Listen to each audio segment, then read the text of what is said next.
പാലക്കാട് വല്ലപ്പുഴയിൽ നിന്നും കാണാതായ 15-കാരിയെ കണ്ടെത്തി. കുട്ടിയെ കണ്ടെത്തിയത് ഗോവയിൽ നിന്ന്. തിരുവനന്തപുരം പൂവച്ചലിൽ +1 വിദ്യാർത്ഥികളുടെ കുത്തേറ്റ് +2കാരൻ ഗുരുതരാവസ്ഥയിൽ. കുറ്റകൃത്യങ്ങളുടെ ഉള്ളറയിലേക്ക് കാക്കി.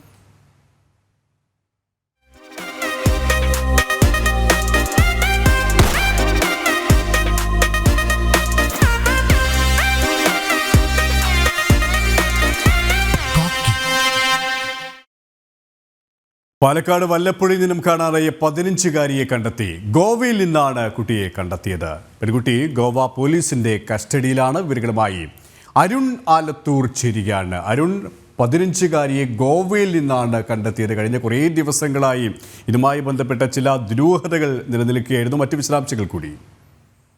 സുരേഷ്, ഗോവയിൽ നിന്നും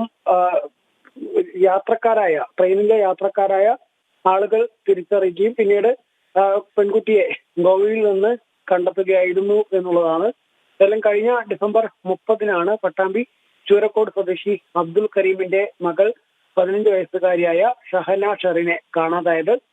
രാവിലെ പതിവുപോലെ ട്യൂഷൻ സെന്ററിൽ പോയതായിരുന്നു. എന്നാൽ ട്യൂഷൻ കഴിഞ്ഞ് സ്കൂളിൽ എത്തേണ്ട സമയമായിട്ടും കാണാതായതോടെ അധ്യാപകർ അന്വേഷിച്ചപ്പോഴാണ് വീട്ടുകാർ കുട്ടിയെ കാണാതായ വിവരം അറിയുന്നത്. ഉടനെ പോലീസിൽ വിവരം അറിയിച്ചിരുന്നു. പരിശോധനയിൽ 9 മണിയോടെ പട്ടാമ്പി റെയിൽവേ സ്റ്റേഷനിലേക്ക് കയറുന്നതായി ഷെറിന്റേതെന്ന് കരുതുന്ന ദൃശ്യങ്ങൾ പാർക്കിലെ ഒരു CCTV ക്യാമറയിൽ പതിഞ്ഞിരുന്നു. പിന്നീട് സ്കൂൾ യൂണിഫോം ധരിച്ചാൽ ഷെറിൻ വീട്ടിൽ നിന്ന് ഇറങ്ങിയിരുന്നുവെങ്കിലും CCTVയിൽ പർദ്ദയായിരുന്നു വേഷം. ശേഷം ഷൊർണൂർ ഡിവൈഎസ്പിയുടെ നേതൃത്വത്തിൽ 5 ടീമുകളായി 36 പോലീസുകാർ ഇതേക്കുറിച്ച് അന്വേഷിച്ച് വരികയായിരുന്നു. ട്രെയിനിൽ കുട്ടി പോയിട്ടുണ്ട് എന്നുള്ളത് ഏറെക്കുറെ പോലീസിനെ ഉറപ്പിക്കാൻ കഴിഞ്ഞിരുന്നു. പിന്നീട് ഇന്ന് ഉച്ചയ്ക്ക് ശേഷം രേഖാചിത്രവും പുറപ്പെടുവിച്ചിരുന്നു. അതായത് ഈ ട്രെയിനിൽ കുട്ടിക്ക് ഒപ്പമുണ്ടായിരുന്ന ഒരു യുവാവും സംശയിക്കുന്ന വ്യക്തിയുടെ ഒരു രേഖാചിത്രവും പോലീസ് അരുൺ, ഈ രേഖാചിത്രം പുറത്തുവിട്ടിരുന്നു. ഈ യുവാവിനെ കണ്ടെത്താൻ പോലീസിന് സാധിച്ചിട്ടുണ്ടോ? അതുമായി ബന്ധപ്പെട്ട അന്വേഷണം പുരോഗമിക്കുകയായിരിക്കും അല്ലേ? നിലവിൽ പോലീസിന്റെ ഭാഗത്തു നിന്നും അത്തരം കാര്യങ്ങളിൽ ഒരു വ്യക്തത നൽകിയിട്ടില്ല. ഏതായാലും കുട്ടിയെ കണ്ടെത്തി എന്നുള്ളത് മാത്രമാണ് പോലീസ് അറിയിച്ചിരിക്കുന്നത്. ഗോവയിൽ നിന്നാണ് ഈ കുട്ടിയെ കണ്ടെത്തിയത് എന്നുള്ളതാണ് പോലീസ് ഇപ്പോൾ വിവരം നൽകിയിരിക്കുന്നത്. നേരത്തെ യാത്രക്കാർ ഉൾപ്പെടെ കുട്ടിയെ വാർത്തകളിലും മറ്റുമൊക്കെ വന്നതോടുകൂടെ തന്നെ തിരിച്ചറിഞ്ഞിരുന്നു. പിന്നീട് പോലീസിന് വിവരം ലഭിക്കുകയായിരുന്നു. ഇപ്പോഴേതായാലും പോലീസിന്റെ കസ്റ്റഡിയിലാണ് കുട്ടിയുള്ളത്. പാലക്കാട് വല്ലപ്പുഴയിൽ നിന്നും കാണാതായ 15-കാരിയാണ് കണ്ടെത്തിയിരിക്കുന്നത്. ഗോവയിൽ നിന്നാണ് പെൺകുട്ടിയെ കണ്ടെത്തിയത്. അരുൺ ആലത്തൂരാണ് വിവരങ്ങൾ നൽകിയത്. സ്നേഹബന്ധങ്ങൾക്ക് വിലയില്ലാതാകുന്ന കാലമാണിത്. നമുക്ക് ചുറ്റും നടക്കുന്ന ക്രൂരതകൾ കാണുമ്പോൾ സ്വാഭാവികമായും അങ്ങനെ സംശയിച്ചു പോകും. അമ്മയെ അതിക്രൂരമായി മർദ്ദിച്ച മകൻ്റെ നീചമായ പ്രവൃത്തി അത്തരത്തിലൊന്നാണ്. വയനാട് പാതിരത്തുരുത്തിപ്പള്ളി മെൽബിൻ തോമസ് ആണ് അമ്മയെ മർദ്ദിച്ചത്. മർദ്ദനത്തിൻ്റെ ദൃശ്യങ്ങൾ ജനം ടിവിക്ക് ലഭിച്ചു.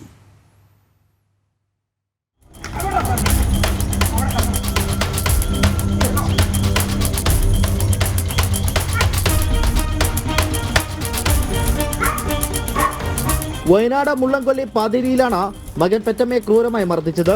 മദ്യം വാങ്ങാൻ പണം നൽകിയില്ലെന്ന് പറഞ്ഞാണ് മർദ്ദനമെന്നാണ് വിവരം. പരിസരവാസിയാണ് മൊബൈലിൽ ദൃശ്യങ്ങൾ പകർത്തിയത്.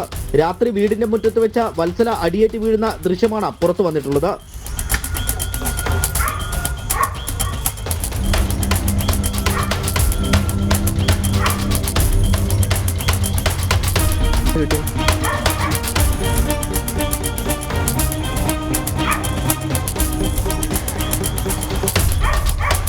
മർദ്ദനം സ്ഥിരമാണെന്നും മെൽബിന്റെ സഹോദരനും ഇത്തരത്തിൽ അമ്മയെ മർദ്ദിക്കാറുണ്ടെന്നും ജനപ്രതിനിധികൾ പറഞ്ഞു.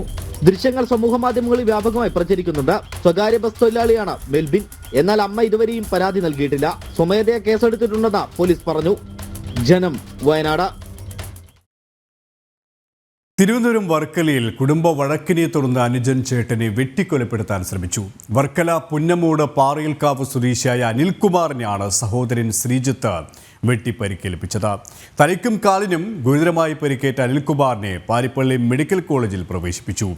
സഹോദരൻ ശ്രീജിത്തിനെ വർക്കല പോലീസ് കസ്റ്റഡിയിലെടുത്തു. ശ്രീജിത്തിന്റെ മുറിയിൽ അനിൽകുമാർ തീയിട്ടതാണ് പ്രകോപനത്തിന് കാരണമായതെന്നാണ് നിഗമനം. ചേർത്തലയിൽ വൻതോതിൽ നിരോധിത പുകയില ഉൽപ്പന്നങ്ങൾ പിടികൂടിയ സംഭവത്തിൽ പോലീസ് കൂടുതൽ അന്വേഷണത്തിലേക്ക്. പച്ചക്കറി ചാക്കുകൾ മറയാക്കി നിരോധിത പുകയില ഉൽപ്പന്നങ്ങൾ കേരളത്തിലെ വിവിധ ജില്ലകളിൽ എത്തിക്കുന്ന സംഘത്തിൽപ്പെട്ടവരാണ് പിടിയിലായത്. 39 ചാക്കുകളിലായി സൂക്ഷിച്ചിരുന്ന 29,250 പാക്കറ്റ് നിരോധിത പുകയില ഉൽപ്പന്നങ്ങളാണ് ചേർത്തലയിൽ പോലീസ് നടത്തിയ പരിശോധനയിൽ ഇന്നലെ പിടിച്ചെടുത്തത്.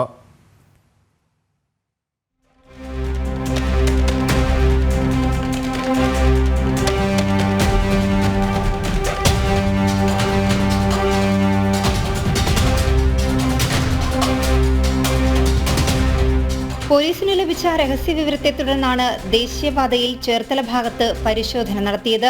പരിശോധനയ്ക്കിടെ സവാള കയറ്റി വന്ന പിക്കപ്പ് വാനിൽ നിന്നാണ് സവാള ചാക്കുകൾക്കിടയിൽ ഒളിപ്പിച്ച നിരോധിത പുകയില ഉൽപ്പന്നങ്ങൾ പിടികൂടിയത്. 39 ചാക്കുകളിലായി സൂക്ഷിച്ചിരുന്ന 29,250 പാക്കറ്റ് പുകയില ഉൽപ്പന്നങ്ങൾ പിടിച്ചെടുത്തു. വാൻ ഡ്രൈവറെയും കാറിൽ വാനിന് പിന്നാലെ നിരീക്ഷണം നടത്തിവന്ന 2 പേരെയും പോലീസ് അറസ്റ്റ് ചെയ്തു. വാൻ ഡ്രൈവർ വയനാട് മാനന്തവാടി സ്വദേശി സിബി തോമസ്, പാലക്കാട് സ്വദേശികളായ നെല്ലിക്കാട്ട് ഉനൈസ്, ഷഹീർ എന്നിവരെയാണ് ചേർത്തല SHO ജി അരുണിന്റെ നേതൃത്വത്തിലുള്ള സംഘം അറസ്റ്റ് ചെയ്തത്. മൈസൂരിൽ നിന്നും ആലപ്പുഴയിലേക്ക് കൊണ്ടുവരികയായിരുന്നു നിരോധിത പുകയില ഉൽപ്പന്നങ്ങൾ. ആലപ്പുഴ ബൈപ്പാസിന്റെ ഭാഗത്ത് ലോറി എത്തിക്കുകയാണ് ദൌത്യമെന്ന് ഇവർ പോലീസിനോട് പറഞ്ഞു. ബൈപ്പാസിലെത്തിയാൽ വാഹനത്തിന്റെ ഡ്രൈവർ മാറി നിൽക്കും. തുടർന്ന് ആലപ്പുഴയിലെ സംഘാംഗം വാഹനം കൊണ്ടുപോകും. പുകയില ഉൽപ്പന്നങ്ങൾ ഇറക്കിയ ശേഷം വാഹനം തിരികെ ബൈപ്പാസിലെത്തിക്കുകയാണ് പതിവ്.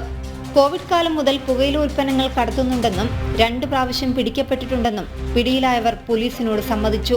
പുകയില ഉൽപ്പന്നങ്ങൾ എത്തിച്ചു കഴിഞ്ഞാൽ ഡ്രൈവർക്ക് 4,000 രൂപയും കൂടെയുള്ളവർക്ക് 3,000 രൂപ വീതവും കിട്ടുമെന്നും ഇവർ മൊഴി നൽകി.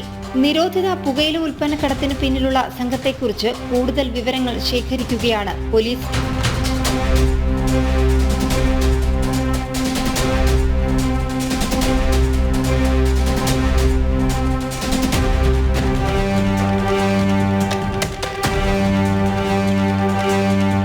ജനം, ആലപ്പുഴ. മലപ്പുറത്ത് പ്രായപൂർത്തിയാകാത്ത പെൺകുട്ടിയെ പീഡിപ്പിച്ച കേസിൽ യുവാവിന് 87 വർഷം കഠിന തടവും 4.5 ലക്ഷം രൂപ പിഴയും ശിക്ഷ. മലപ്പുറം മഞ്ചേരി പോക്സോ കോടതിയാണ് ശിക്ഷ വിധിച്ചത്. പുലഞ്ചേരി കൂളിയോടൻ ഉനൈസിനെയാണ് ശിക്ഷിച്ചത്. 2020 കേസിനാസ്പദമായ സംഭവം.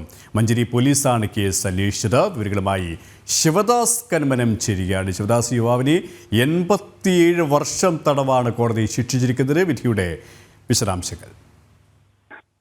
KP 2020 കേസിനാസ്പദമായ സംഭവം ഉണ്ടായത്. 16 വയസ്സായ പ്രായപൂർത്തിയാകാത്ത പെൺകുട്ടിയെയാണ് 29 വയസ്സുള്ള യുവാവ് പീഡിപ്പിച്ചത്. മഞ്ചേരി സ്വദേശി ഉനൈസാണ് ഇത്തരത്തിൽ 2020 ഈ പെൺകുട്ടിയെ പീഡിപ്പിച്ചത്. ഏകദേശം 2020 മെയ് മാസം മുതൽ 2020 അവസാന മാസം വരെ, അതായത് ഏകദേശം 7 മാസത്തോളം ഇത്തരത്തിൽ പല തവണയായി ഈ പെൺകുട്ടിയുടെ വീട്ടിൽ അതിക്രമിച്ച് കയറി ഈ പെൺകുട്ടിയെ പീഡിപ്പിക്കുകയായിരുന്നു ചെയ്തിരുന്നത്. പിന്നീട് പെൺകുട്ടിയുടെ നഗ്ന ഫോട്ടോ എടുത്ത് ഇത് ഫേസ്ബുക്കിലോ മറ്റ് സോഷ്യൽ മീഡിയ വഴി പ്രചരിപ്പിക്കും എന്ന് പറഞ്ഞ് ഭീഷണിപ്പെടുത്തിയായിരുന്നു പീഡനം നടത്തിയത്. പിന്നീട് രക്ഷിതാക്കൾ പോലീസിൽ പരാതി നൽകുകയായിരുന്നു. മഞ്ചേരി പോലീസാണ് ഈ കേസ് അന്വേഷിച്ചത്. ഒടുവിൽ ഇപ്പോൾ പ്രതിക്ക് 87 വർഷമാണ് മഞ്ചേരി പോക്സോ കോടതി ശിക്ഷ വിധിച്ചിരിക്കുന്നത്. 4.5 ലക്ഷം രൂപ പിഴ ഒടുക്കാനും വിധിച്ചു. ഈ 4.5 ലക്ഷം രൂപ പെൺകുട്ടിയുടെ വീട്ടുകാർക്ക് നൽകണം എന്നതാണ് വിധി. നിലവിൽ ഇപ്പോൾ ഇയാളെ തവനൂർ ജയിലിലേക്ക് മാറ്റിയിട്ടുണ്ട്. ഈ കേസിൽ ഏകദേശം 10ഓളം സാക്ഷികളെ വിസ്തരിച്ചു. അതോടൊപ്പം തന്നെ 16 രേഖകളും ഹാജരാക്കിയിട്ടുണ്ട്. KP ശിവദാസ് കന്മനമാണ് മലപ്പുറത്തിന് വിവരങ്ങൾ നൽകിയത്. സംസ്ഥാനത്ത് ന്യൂജൽ ലഹരി കേസുകൾ വർദ്ധിക്കുകയാണ്. കൊച്ചിയിലാണ് ഏറ്റവും കൂടുതൽ കേസുകൾ റിപ്പോർട്ട് ചെയ്തത്. കോഴിക്കോടും തൊട്ട് പിന്നിൽ തന്നെയുണ്ട്. ആശങ്കയുണർത്തുന്നതാണ് ജില്ലയിലെ ലഹരി കേസുകളുടെ കണക്കുകൾ. MDMA, കഞ്ചാവ് എന്നീ ലഹരി വസ്തുക്കളാണ് ഏറ്റവും കൂടുതൽ പിടിക്കപ്പെടുന്നത് എന്ന് ജില്ലാ നാർക്കോട്ടിക് സെല്ലിന്റെ റിപ്പോർട്ട് തന്നെ വ്യക്തമാക്കുന്നു. 2024 1835 ലഹരി കേസിൽ 1985 പേരെയാണ് പിടികൂടിയത്.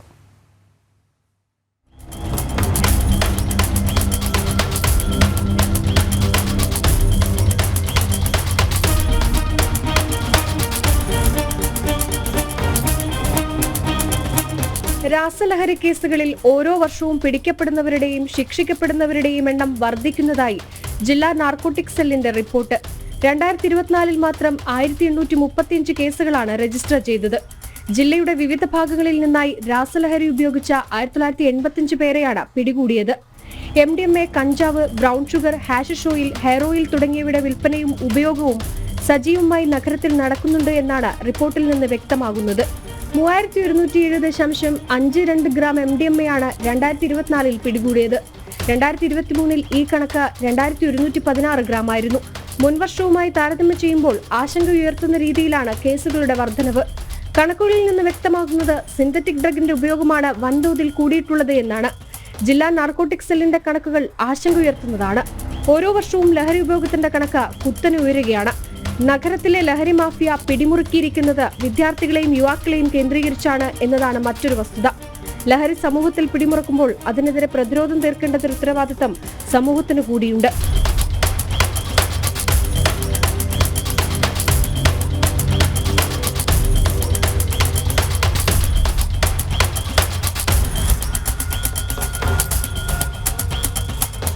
ജനം, കോഴിക്കോട്. തിരുവനന്തപുരത്ത് വിദ്യാർത്ഥിക്ക് കുത്തേറ്റു. പൂവച്ചൽ സ്കൂളിലെ +2 വിദ്യാർത്ഥി അസ്ലമിനാണ് ഗുരുതരമായി ആക്രമണത്തിൽ പരിക്കേറ്റത്. +1 വിദ്യാർത്ഥികളായ 4 പേരാണ് ആക്രമിച്ചത്. ഒരു മാസം മുമ്പ് വിദ്യാർത്ഥികൾ തമ്മിലുണ്ടായ സംഘർഷത്തിന്റെ തുടർച്ചയെന്ന് പോലീസ്. ഇവരുമായി പ്രജിത് മോഹനൻ ചേരുകയാണ്. പ്രജിത്ത്, +2 വിദ്യാർത്ഥിക്കാണ് അതീവ ഗുരുതരമായി പരിക്കേറ്റത്. ഈ കുട്ടിയുടെ ആരോഗ്യനില ഇപ്പോൾ എങ്ങനെയാണ്? പോലീസ് ഇത്തരത്തിലാണ് നടപടി സ്വീകരിച്ചു കഴിഞ്ഞത്? നമുക്ക് അറിയാൻ കഴിയുന്ന അവസാനമായി ആശുപത്രിയിൽ നിന്ന് അറിയാൻ കഴിയുന്ന കുട്ടിയുടെ നില ഗുരുതരം തന്നെയാണ്. കാര്യങ്ങൾ കൂടുതൽ സമയത്തിന് ശേഷം മാത്രം വ്യക്തമായ ഒരു മറുപടി നൽകാൻ കഴിയൂ എന്നുള്ളതാണ്. പൂവച്ചൽ സ്കൂളിലെ +2 വിദ്യാർത്ഥിയായ അസ്ലമിനാണ് കുത്തേറ്റത്. +1 വിദ്യാർത്ഥികളായ 4 പേരാണ് അസ്ലമിനെ ആക്രമിച്ചത്. ഇന്ന് സ്കൂളിന് അവധിയായിരുന്നു. അതിനുശേഷം ഈ പൂവച്ചൽ ബാങ്ക് നട ജംഗ്ഷൻ എന്ന് പറയുന്ന ഭാഗത്ത് വെച്ചായിരുന്നു സംഭവം ഉണ്ടായത്.